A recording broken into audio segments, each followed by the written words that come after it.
Greetings, everyone. I'm Mar. Once again, this is my opinion. As you can tell from the title up there, continuing my trek through the first season of the Amazon A24 show created by Vaggie. That, of course, is Hazbin Hotel. Last time I talked about the pilot and some of my overview thoughts. Now we get to episode 1 of the show proper. This is Overture.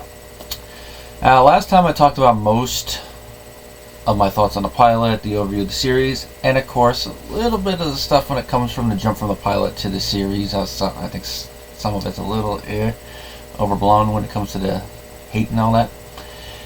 This one, I'm saving most of my thoughts on one particular jump, and that of course is the change in voice actors, and I'm going to get that out of here right away.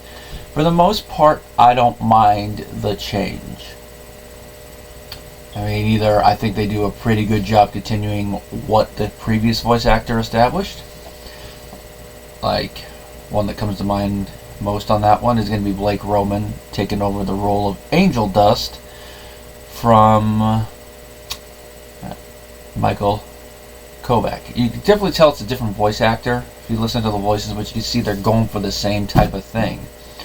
So for that, it's a nice little successor. Amir, he's continuing the same type of thing with Alistair that the previous voice actor did. Differences, of course, the lightness and the depths of his tone. And depending on the context of the scene, you're either going to like it or not. Me, I could say his version of Alistair is growing a bit more on me, especially as I was watching this episode. His is a little bit more drier in the sense of humor, so that's going to be more like what you prefer. I think for some of the scenes that dryness definitely fits. And plus, I think in the pilot, since it's the proof of concept, you're trying to sell the character's full range of it. So you got that less than 15-minute part of that pilot in order to show a lot of his range of it without giving away too many character spoilers. Whereas with Amir, you got to go through the whole string of episodes in order to really properly compare it. Kimiko Glenn is nifty. Pilot nifty, there really wasn't much to her. Just a couple lines and introducing some of the basic concept here. A lot more room to work with, so definitely an improvement. Keith David as Husk, definitely the one big improvement, because it's freaking Keith David. Kind of hard to beat those bass tones he gives. Brandon Rogers replacing the voice actress for Katie Killjoy. That's one. I mean, we all know Brandon Rogers. He's involved with Hell of a Boss as Blitz, the O silent. Here he does it alright as Katie. Erica taking over the voice work for Charlie. I'll say her taking over, definitely a good reason why the episode begins the way it does, just to put it there, so that we can segue into her taking over. And of course, Stephanie Beatrice, from A Certain Cop show in Encanto, replacing the voice of Vaggie. She does a pretty good job when it comes to that. I haven't seen Encanto all the way, but from what little I've seen, she is a natural voice actor when it comes to it, even if she's just using her natural speaking tone. And then, of course, we got Alex Brightman, Broadway Beetlejuice and Fizzarolli himself, voicing the character of Adam, the Lord's first man, and Jessica Vasquez Lute. They do good for what they have to do. It's one of those things that if you really don't like voice actors being replaced in roles, regardless of the reason, you're not going to have a fun time. But like I kind of addressed in the first one, sometimes it can happen, and this is not just a voice actor thing, this is a show thing. It can happen for various reasons. And when it comes to Vaggie shows, it's not the first time. Stryker, anybody? Now, getting onto the show proper. The opening credits, I think it actually fits the tone of the show pretty well. I actually remember skipping it for most episodes I watched, so sitting back and watching it for this one, I'm like, this music's better than I remember. Maybe it's because most of the music from the show I've been listening to on repeat has been the musical numbers, so the score has been basically getting the shaft. The show does have a nice little introduction narrated by Charlie, where she gives a little bit more focus on the background lore, talking about the creation of the universe, Lucifer, her father, God creating Adam and Lilith, so going out and specifically saying it, that they were the first people, but they didn't really get along, so Lilith left. She met Lucifer. They fell in love, and Lucifer, he had what would be considered radical ideas, and he was at odds with the rest of heaven. So with Lilith, they gave Adam's second wife, Eve, the forbidden fruit that would give her knowledge, and of course by doing this it brought evil into the world, kind of put a little bit more turmoil up in heaven, and as such both of them were cast down into hell. And of course this caused Lucifer to eventually spiral downward, Lilith to use her voice to help the demon souls that were cast down with them, lift themselves up. And of course heaven's like, no, we can't have that. People who have been sinful having joy and all that, no, we can't have that. So they start sending down angels to exterminate them once a year. That adds a little bit more context to the thing we saw at the beginning of the pilot. Now, this opening narration serves two purposes. One, for those who either never watched the pilot or it's been a while and a lot of their memory outside of some of the big moments is fuzzy, it helps set the stage so they can be caught up. And two, shows Charlie knows a little bit about the past involving heaven and why this is going on. But three, allows us writers to introduce a little bit more of this lore while keeping it vague enough, especially since it's coming from Charlie's standpoint, and the way she's talking about it is how we the audience are looking at it, so that as the show continues onward they can introduce even more lore. They can either add more context to the stuff she knows and make it more specific instead of loosey-goosey, or undermine it. And just to say, based on some of the leaks we've seen for season 2, it's probably going to be the latter. Now, the episode after this takes place about a week after the pilot. Things are still going as we saw them. Charlie, Vaggie, and Alistair are trying to get the hotel up and running. It's the status quo we saw at the end of that episode. Charlie and Alistair running it, Vaggie helping, Huskman in the front desk, Nifty cleaning, and of course Angel being their one tenant. And the scenes we see with these characters, we really get to see what the dynamics are. Angel Dust constantly teasing Husk being the cynic there, just being there watching like, I wouldn't be here if it wasn't fortunate me. You have to get a little bit of Nifty in here, like, I'll save that moment there. Of course everyone else being their same thing, Alistair trying to get a rise out of Vaggie. Charlie gets called by her dad saying, hey, Heaven wants to have a meeting with you.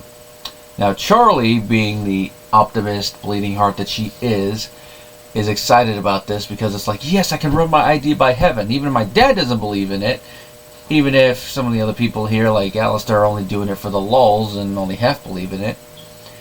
If I can get Heaven behind it, we get good, which leads into the first of two musical numbers in it, and that is the one, the Happy Day in Hell one. Which, this one I remember watching the one time, first time I watched it, and then not listening to it for a while. Partially due to how many freaking TikToks were being made with this one. Even though it is funny, where it's like the theater kid is your victim and you're running through the woods and you look over and you're like, then I started listening to it on its own again. I'm like, this song's better than I remember. And of course, watching it a second time in the episode proper, I'm like, yeah, this song's a lot better than I remember it. And part of that is because how Erica sells the full range of emotion and tones. Like, shows off how Charlie's an optimist, shows that even though she lives literally in hell, she is trying to see past everyone's flaws, past their meaner qualities, to try to help them get a shot at redemption, and just selling the whole premise of her going to the meeting. You get a lot of her lighter tones, but of course near the end when she's like, fucking happy day in hell, we get a little bit of her lower tone. I didn't put in the notes what type of voice Erica seems like, and I'm going to put it, usually with, even though I did study singing in college, with female singers I'm a little when it comes to me being able to tell what they are, but she sounds more like she's in the mid-range, so I'd be surprised if she was a soprano, but that's all I was going to say on that, because she seems like she's more lower. Now, Charlie does get to the Heaven Embassy, and she meets with Adam and Lute, or should I say hologram representations of them. And they get to talking, and this of course is where we get some of Adam's first lines. He's like, oh, ugly people, break the fourth wall. And this completely sets up how Adam is as a character. He's self-centered, he's egotistical, he's a man-child. kind of interesting. This is 2 series in a row where one of the people in there is a man-child. And of course, he has a thing for eating ribs. I actually totally forgot about that, but it's one of those things like, oh, that makes a lot of sense. Now, given that he was the first human god created, and apparently he ascended and is now an angel, because he's the guy leading the exterminators, it makes sense that he is this much of a self-centered egotist. Makes you wonder if he just is all like, yeah, bow down and worship me. And of course, we're going to see a little bit more of this behavior as the show goes on. It's one of those things that like, ugh. That of course makes you wonder up in heaven at this point in the show is like, is the Big G there? Is he actually still putting Adam up on a pedestal, or is this just Adam's constant behavior from, you know, I'm the first man, yeah. All of humanity comes from me, that type of behavior. Now Charlie keeps trying to work in to tell Adam what her plan is, but Adam just keeps talking and talking. It doesn't give a clear idea of how long they're in the embassy, but I say at least a couple hours of they're just talking, mainly Adam just telling stories about what he's accomplished and all that. And when Charlie tries to segue into it, Adam kind of blows her off a little bit, like, yeah, there's no problem, but while you bring that up, we got something to bring up, we're almost done here. Then Charlie manages to wing it in with the second song, which of course is called Hell is Forever, which starts off as Charlie's number where she's really trying to sell it, bring up the whole idea of the Hazbin Hotel. And I do love how Erica does her vocals here as Charlie, where you can tell she's really trying to get all out while still staying bubbly and trying to compose herself based on the hour she's been talking with Adam. And then Adam cuts her off, and this is where we get to see Alex shine not only as a voice actor but his vocals here. And he's using his more natural tones compared to the more gruff voice he uses Fizzarali, and of course the voice we're going to see him start to use in the following episode. And he puts a stop to it and brings up that, yeah, the sinners don't really deserve this redemption because hell is forever whether you like it or not. This is definitely the more traditional view of hell. It's like, you go to hell, you deserve to be there, you're not getting redemption as long as the whole heaven-hell status quo lasts. Maybe at the end times, if it's someone who's really repented and the figures decide like, yeah, they can rise up and everyone else can stay the frick down there or go wherever else they're going. But at this point, he's like, hell is forever.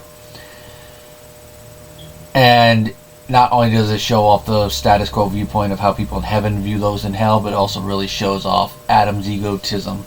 Like his whole thing, Guitar solo, fuck yeah, bang around. And just the way that Alex, really sells off the vocals and all that. It's like, yeah. And of course in this song he brings up the main point the meeting was brought, and that is that they are now making it to where there are 2 exterminations a year, so every 6 months instead of every year. And this really catches Charlie off guard. I mean, she's already getting annoyed by Adam and his brash behavior during this song, to where you can start to see her demon side come out. And of course Erica really brings this out with her little grunt from her lower register. And of course Adam and Luke skedaddle out of there, and they kick Charlie out of that room in the embassy, and Charlie's like, Urgh!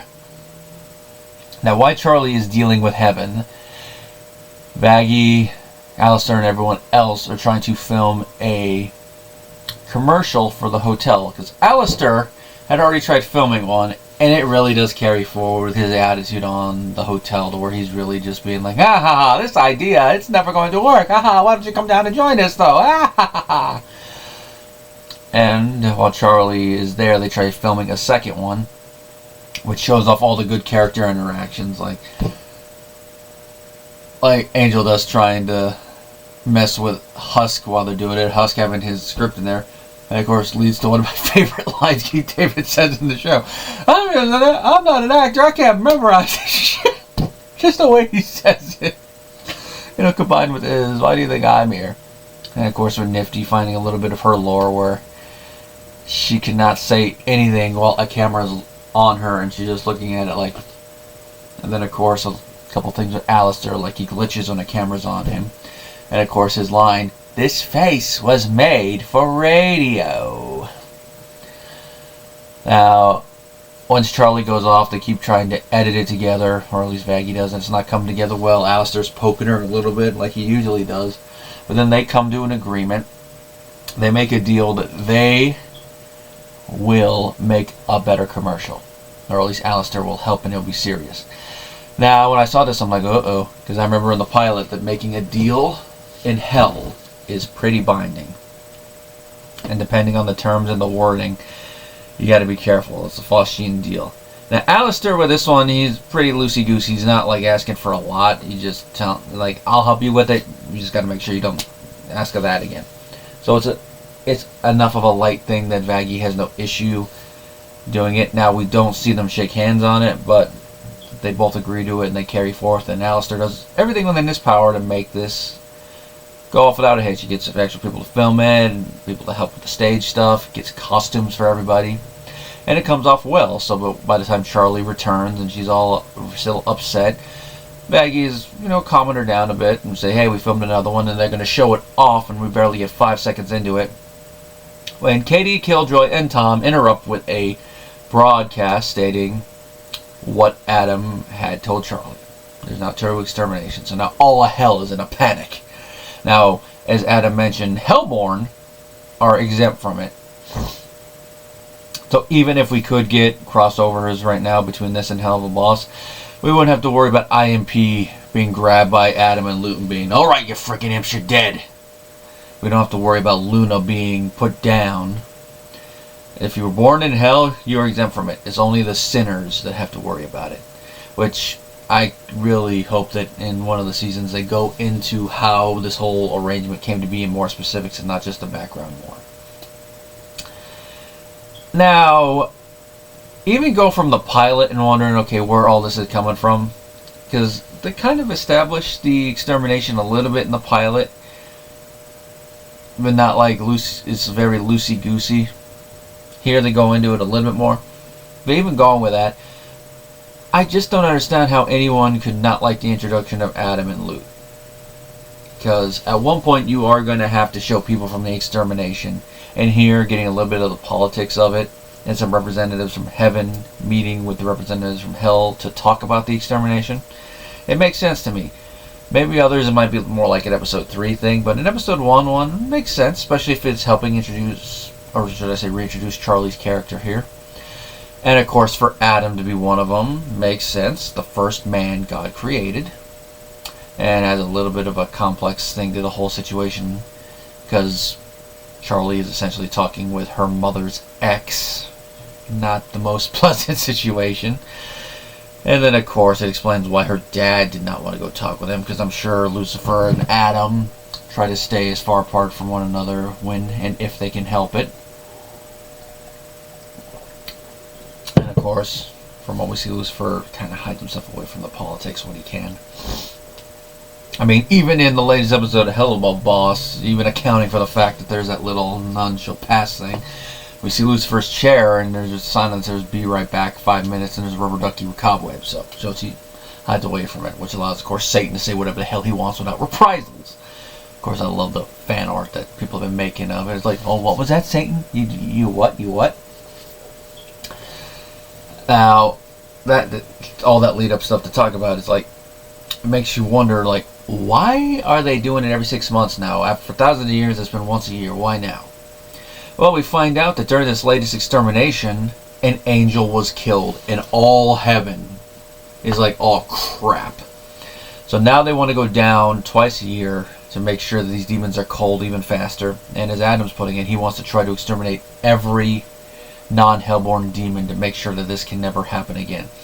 So it's revenge. Now, this seems a little weird for someone from heaven to do, but if you are familiar with how God acts in the Old Testament, it kind of aligns there. So Adam is really just doing some Old Testament crap there when it comes to it, vengeance is mine type crap. And of course we see that the angels bleed gold here, which is a nice little thing.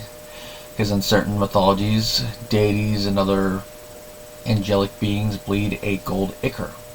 It's mainly like Greek mythology that comes to mind with that, but I think it helps differentiate them from non-divine beings a bit more. Now, we are going to get an explanation for how this happened, but it's not going to be in this episode. But this is a nice way to end the first episode, leave you wanting more, and make you wonder, I wonder. On the whole, this is a good first episode. This is technically not a second pilot, considering that the show was picked up with the pilot and this is just the first episode proper. It kind of serves the purpose that a pilot episode when you're watching a full show does. But instead of introducing the concept, it's more like reintroducing the concept, because based on what we see, the pilot, or at least aspects of it, are still in continuity for now. So this is essentially the second episode of the show, first episode of the show in its traditional form. And I have to say, it really rehooked me for this rewatch, just watching it all. And like I said in the previous one, just watching the animation, I don't see how anyone could look at this animation and say it's bad. It's different than the pilot. Like I said, it's not as energetic. Is it as detailed as, say, animation you'd see in a film that's made for theatrical distribution or was originally made for theatrical distribution? No. But then again, that's like comparing the animation, let's say, in Aladdin versus its first sequel in the TV show. I mean, obviously, like, some of the line stuff is not going to be the same. But then again, I think this is one of those things, like something I heard from a former coworker, where they're confusing not a lot of the special effects for low budget look. Low budget look is 90s TV movie style. That is low budget look. Not the same as not having a lot of elaborate effects and concentrating more on the cinematography and the cast. And here, the animation is very consistent. That's one thing I like. And maybe that's one reason they changed the animation style. I'd have to ask the animators that, but it's a very consistent style, all things go. And I'm pretty much used to this animation style after this episode, so I mean, my little things about it in the previous pilot one. Now we're going to move on from this. We're going to get episode 2, which is going to be Radio Killed the Video Star. And of course, with this one, we're going to be introduced to a couple of characters that I really kind of skimped over in the pilot one, because they are kind of introduced, but they're more in the background. So my whole thoughts on their designs and all that, that's going to be next episode. So till then, everybody.